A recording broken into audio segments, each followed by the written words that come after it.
This video is brought to you by Big Bad Toy Store. Make your purchases through my personal link in the description to help out the channel. Furthermore, if you want to support me more directly, you can check out my YouTube channel membership for fun emojis and sneak peeks, or my Patreon. Links in the description. So you may have noticed that the channel has been very Resident Evil oriented recently, and that's because DaishoCreations and Sun Westkong have kind of made my dreams come true in terms of like custom head sculpt, like this beautiful Julia Voth Jill head sculpt. And given that Resident Evil is one of my favorite franchises of all time, this is like a big explosion of passion coming through. And when I discovered the Jill head, I also discovered a Barry Burton head. And if you know me, then you might know that Barry Burton is one of my absolute favorite characters of all time. I love Barry. He's probably the most underutilized Resident Evil character of all time, and he is just deserving of so much more than what he's getting. But anyway, my point is that Sun Westkong made this amazing Barry head, and the figure of Barry has been one of my grails ever since like 15 years ago probably. And because of Sun Westkong, DaishoCreations, and Rebel 10 Customs, that dream of owning my ideal Barry Burton figure has finally come true. So without further ado,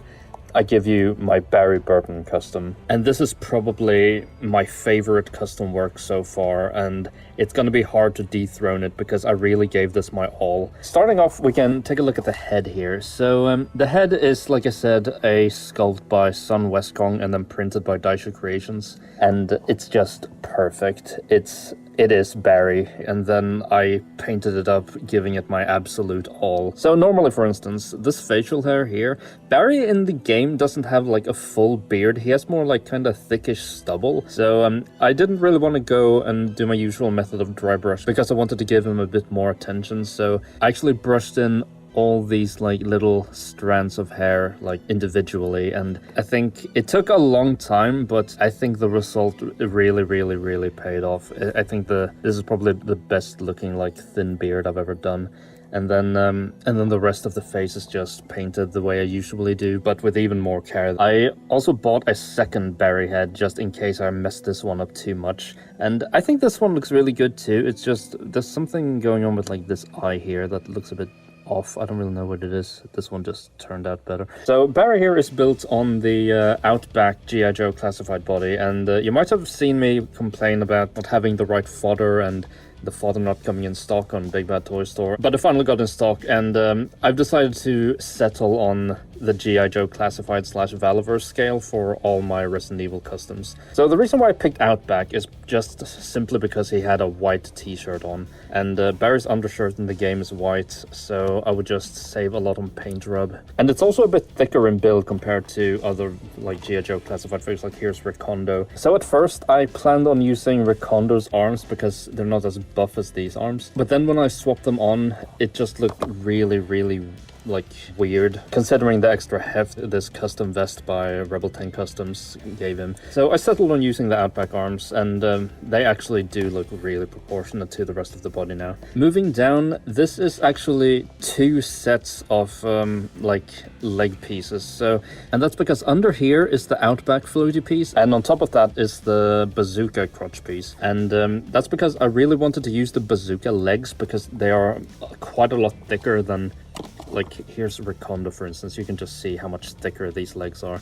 And Outback, it's also quite a bit thicker, and that's all because this vest, like I said, gives him much more like heft. And Barry in the game is a bit huskier than the rest of them, so I really wanted everything to look in proportion. And then I spray painted everything black and gave it a couple of dry brushes with some various grays to make the pants look not quite black, but more like a really dark gray, because that's how they came across in the game. And then for the boots, it's just the Outback boots again, and it just kind of everything just came together perfectly. And now let's go into the vest. And this vest is a commission piece by Rebel 10 Customs, and she just blew it out of the park. This is perfect. This is exactly what I wanted.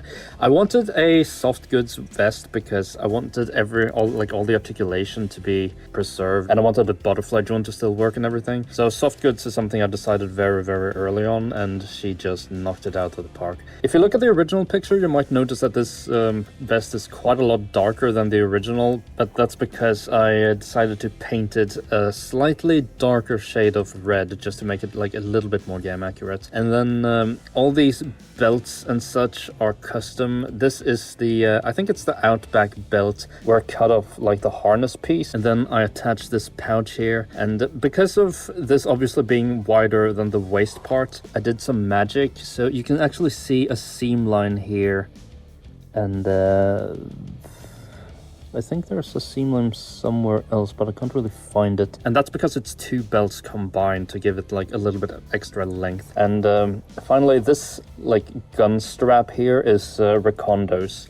So originally, Rekondo's harness actually has an extra piece that goes above here, but that's not accurate to how Barry has it, so I just cut it off. And then I hollowed out this holster piece here to give it some more room, so Barry can have his iconic silver serpent, which was also 3D printed to me by DaishoCreations. You can't have Barry without his silver serpent, and yeah, it's just perfect. You can see it looks a little bit messy in here, but it doesn't really matter. It just slides in like so. Doesn't really rub the paint or anything. Last little detail here is that I printed out this Stars decal on photo paper and then just glued it on the shoulder, and it gives that little piece of extra color. Technically, if you want to get really into it, there are two things missing from this figure, which I might add later on, one more so than the other. The first thing is the Stars text here on the back. I don't really know how to do that and like make it look good and also make it durable. And then secondly, Barry has like a little pouch here on the back, but I don't really have a piece that fits, which I will probably get at some point, and then I will just attach it to the back of his belt. But yeah, this is Barry, probably my favorite custom. This is like my magnum opus of customs, I think. I just love how this turned out. Furthermore, there is one little secret extra treat just for detail's sake. And Barry in the game is a family man, and that's a very recurring character trait. It's part of his entire storyline in Resident Evil 1, and then when he comes back in Resident Evil Revelations 2, it's still all about his family. So I decided to do a little bit of extra work, and you see this pocket here? This pocket actually works, and I decided to... It's a bit hard to get out. I decided to include the photo of Barry's family that he keeps on him. And you see this in the game if you don't give Barry his gun back when he fights Lisa Trevor. And you also see it at the very end of Jill's campaign if you don't save Chris, where he's like looking at his family. It is the exact picture from the game. I printed out on photo paper, and then it's gotten a little bit worn, but I actually think it being worn makes it even better looking. And you know, he can hold it, have a look at it, and then it just slides back down into his chest pocket like so, right above his heart, and then you can close it up and ta-da! So thank you for watching, and I hope you enjoyed watching this video as much as I loved making this figure, because like I said, dream come true. I'll see you guys in a bit. Oh, don't worry. I like the buddy system we have here. Even if it meant my family, I couldn't bear turning my back on my friends again. Sandwich!